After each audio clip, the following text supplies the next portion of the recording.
নমস্কার, আশা করি আপনারা সবাই ভালো আছেন। লাইফ স্টোরিজের একটি নতুন পর্বে আপনাদের সবাইকে স্বাগত।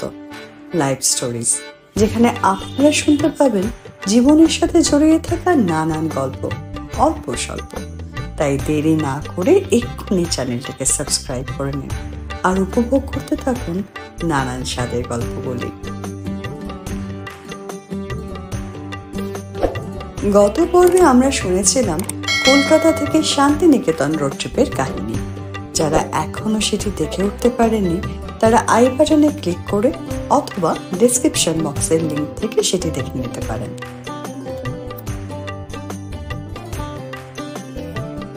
কলকাতা থেকে সকাল 6টা নাগাদ রওনা হয়ে চলার পথে বেশ কবার থামতে থামতে প্রায় 5.5 ঘন্টার পথ আমরা শেষ করলাম 8 ঘন্টায়।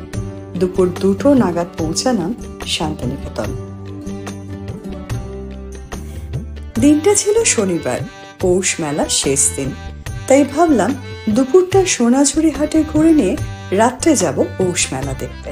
তাই সোজা সোনাঝুরিতে পৌঁছে লাঞ্চের জন্য পৌঁছে গেলাম রামশ্যামে।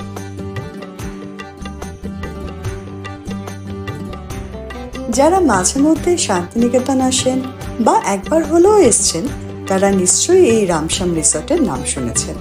রিসর্টটা তো দেখতে খুব সুন্দরই, তার থেকেও বেশি উপরি পাওনা হলো এখানকার দারুণ স্বাদের বাঙালি খাবার। আর এখানে খাবারের অপশনও কিন্তু হিউজ। কিন্তু আজ ভিড় এতটাই বেশি যে বাইরের কাউন্টার থেকেই আইটেম সিলেক্ট করে কুপন কেটে নিতে হচ্ছে। সেই মতো আমরাও কুপন কাটলাম 5টা ভেজ থালি, যার মধ্যে ছিল ভাত, ডাল, আলু পোস্ত, শুক্তো, 2 রকমের ভাজা, চাটনি, পায়েস, পাঁপড় আর কমপ্লিমেন্টারি মিনারেল ওয়াটার। ভেজ থালিগুলি এখানে 190 টাকা করে, আর চাইলে কিন্তু আপনি এই টাকাতেই দ্বিতীয়বারও খাবারগুলি নিতে পারেন, অর্থাৎ পেট চুক্তির হিসেবে। আর ননভেজ খাবারগুলির জন্য কিন্তু আলাদাভাবে অর্ডার দিতে হয়। আর ননভেজ আইটেমগুলি কিন্তু রিপিট হয় না। আমরা ননভেজের মধ্যে নিয়েছিলাম কচি পাঁঠার ঝোল, কাতলা কালিয়া, চিতল মাছের মুইঠা আর চিংড়ির মালাইকারি। আর এই সবগুলোই নিয়েছিলাম কিন্তু 1 প্লেট করে, যাতে সব মিলিয়ে আমাদের পড়েছিল প্রায় 2500 টাকার মতো। বাইরে মিনিট 15 ওয়েট করার পর ভিতরে জায়গা খালি পাওয়া গেল। ভিড় বেশি হওয়ার জন্য ভিতরটা একটু ক্লামসি লাগছে। এসি চললেও রীতিমতো গরম, ফ্যানও চালাতে হলো শেষে। টেবিলে বসার মিনিট 5-এর মধ্যেই কাঁসার থালায় সাজানো সুস্বাদু গরম খাবার সব হাজির। এখানকার খাবার নিয়ে নতুন করে আর কিছুই বলার নেই। যারা এসেছেন তারা প্রত্যেকেই জানেন প্রতিটি খাবারই অত্যন্ত সুস্বাদু। বিশেষ করে চিংড়ির মালাইকারি আর চিতল মাছের মুইঠা, এই দুটো স্পেশাল আইটেমই ছিল অনবদ্য।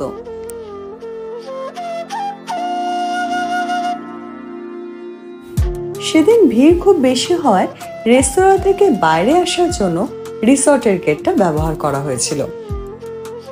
রেস্তোরাঁ থেকে বেরিয়েই তাই চোখে পড়লো পুরো রিসর্টটা। দেখলাম নতুন একটা ওয়েং, রয়েছে একটা দারুণ দেখতে সুইমিং পুল। ভাবলাম তাহলে পুরো প্রপার্টিটাই একবার ঘুরে দেখা যাক।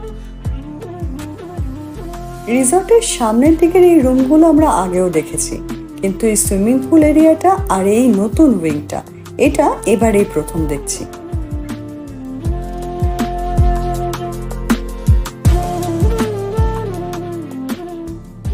সুইমিং পুলে আরেক পাশে একটা নতুন রেস্তোরাঁ খুলেছে, যেখানে আবার বাইরে বসে খাওয়ার ব্যবস্থাও রয়েছে।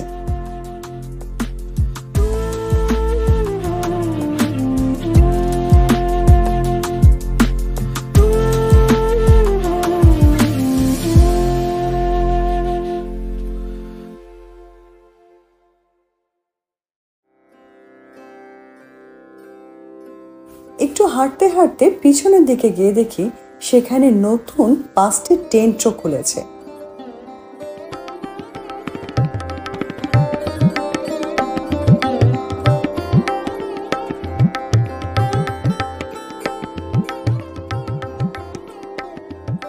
টেন্টগুলির সামনে রয়েছে একটি বিশাল বড় পুকুর, আর আশেপাশে সবজির বাগান।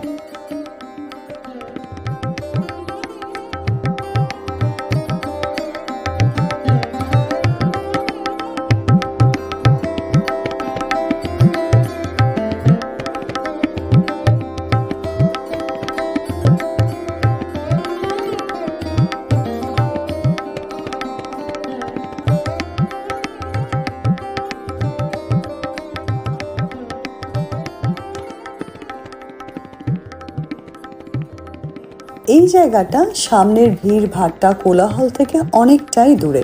শুনলাম এটা নাকি গতকালই উদ্বোধন হয়েছে।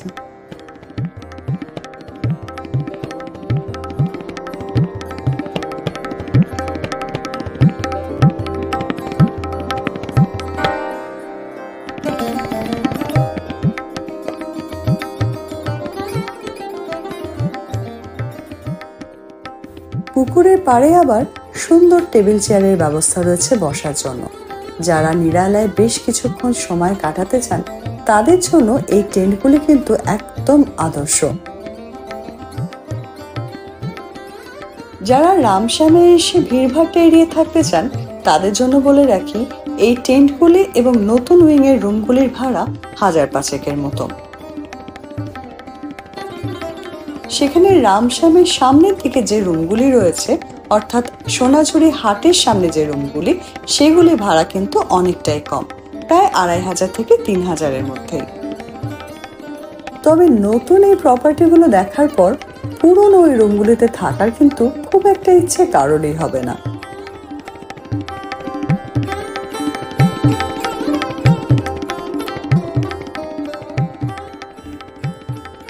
যাই হোক, যেহেতু আমাদের আজকে এখানে কোথাওই থাকার নেই নতুন বা পুরনো রুম, তাই আমরা বেরিয়ে পড়লাম রামশ্যাম থেকে।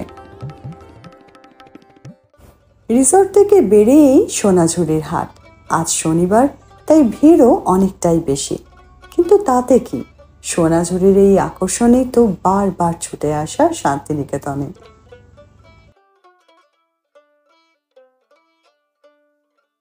খোয়াইয়ের লাল মাটির উপর টুপ টুপ করে ঝরে পড়ছে সোনার ফোঁটার মতো সোনাঝুরি গাছের ছোট্ট ছোট্ট হলুদ ফুল। পুরো মেলা জুড়ে বিভিন্ন হস্তশিল্পের জিনিস।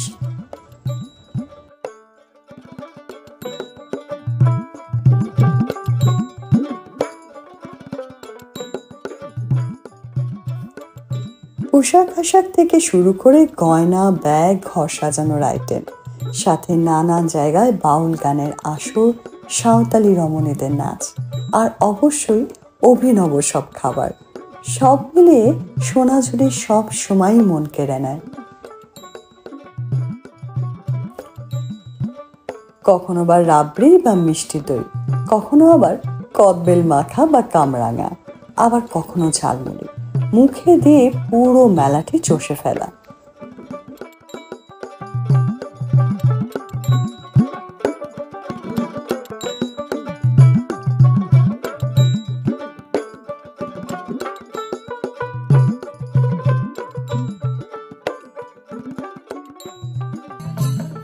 মেলায় ঘুরতে ঘুরতে কখনো বা মুগ্ধ হয়ে বাউল গানের সুর, আবার কখনো সাঁওতালি নাচের তালে পা মেলানো।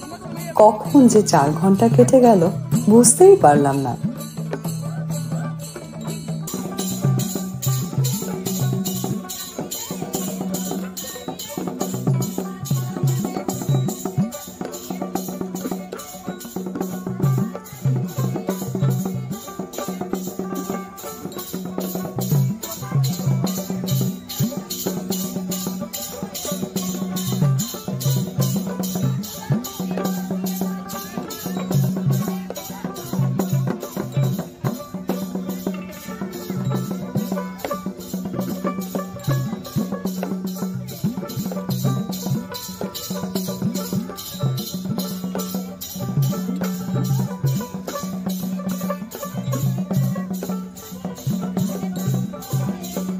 প্রচুর কেনাকাটি, গল্প, হাসি, মজা, নাচ, গান সব সেরে সন্ধ্যা 7টা নাগাদ আমরা বেরোলাম সোনাঝুরি হাট থেকে। সবাই ভীষণ টায়ার্ড থাকায় ঠিক করলাম আগে ফ্ল্যাটে গিয়ে ফ্রেশ হব, তারপর রাত্রেবেলায় যাব পৌষ মেলায়, কারণ এখানে স্থানীয় লোকেদের থেকে শুনলাম পৌষ মেলা নাকি রাত 12টা পর্যন্ত খোলা থাকবে। আগের পর্বেই আমরা বলেছিলাম এক দাদার সৌজন্যে এবারে আমাদের শান্তিনিকেতন ঘোরাটা কিন্তু একদম অন্যরকম। এবারে আর কোনো হোটেল বা রিসর্ট না, রাতটা আমরা কাটাবো এক দাদার ফ্ল্যাটে, একদম অন্যরকম পরিবেশে। তবে সেই সব গল্প থাকবে পরের পর্বে। আপাতত ফ্ল্যাটে ঢুকে ফ্রেশ হয়ে একটু রেস্ট নিয়ে আমরা বেরোলাম ডিনার সারতে। সিকিউরিটি বললেন কাছাকাছি অনেকগুলো খাবার রেস্তোরাঁ রয়েছে। বাইরে বেরিয়ে ফাঁকা রাস্তা দিয়ে ড্রাইভ করতে এতটাই ভালো লাগছিল যে আমরা পৌঁছে গেলাম বেশ কিছুটা দূর, প্রায় শ্রীনিকেতনের কাছে। ওখানে গিয়ে খবর পেলাম কাছেই একটা দারুণ রেস্তোরাঁ রয়েছে, ঘরে বাইরে, নামটাও কিন্তু বেশ সুন্দর। তাই আমরা ঠিক করলাম সেখানেই যাব ডিনার সারতে।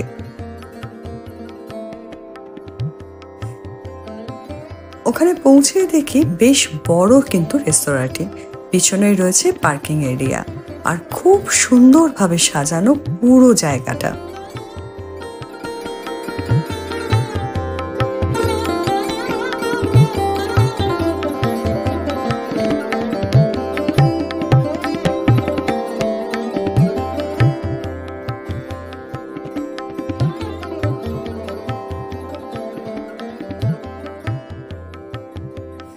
সাথেই লাগোয়া একটি হ্যান্ডিক্রাফটসের দোকানও রয়েছে, যেটি অবশ্য তখন বন্ধ হয়ে গিয়েছিল।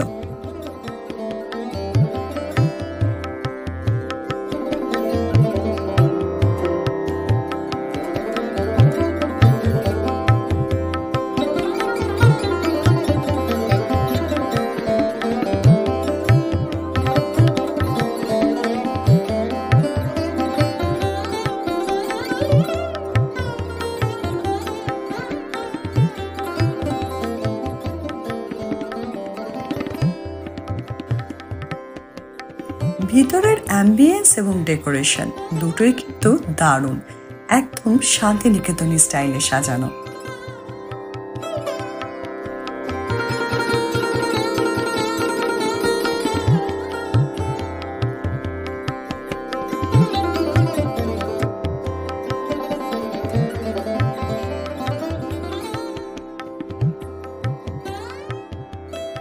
আমরা অর্ডার দিয়েছিলাম পোলাও, নান আর চিকেন কষা।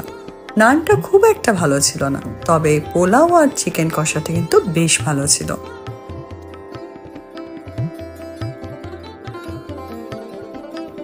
ডিনার শেষে আমরা রওনা দিলাম আবার বাড়ির পথে, অর্থাৎ দাদার ফ্ল্যাটের পথে। সবাই এতটাই টায়ার্ড ছিলাম যে ফিরে আর কোনো কথা না, ফ্রেশ হয়ে যে যার বিছানায়। কিছুক্ষণের মধ্যেই তলিয়ে গেলাম ঘুমের দেশে। তাই আজকের ভিডিওটিও এখানেই শেষ করলাম। দেখা হবে পরের পর্বে নতুন একটি গল্পের সাথে, যেখানে আপনারা উপভোগ করতে পারবেন শান্তিনিকেতনের অন্য একটি রূপ।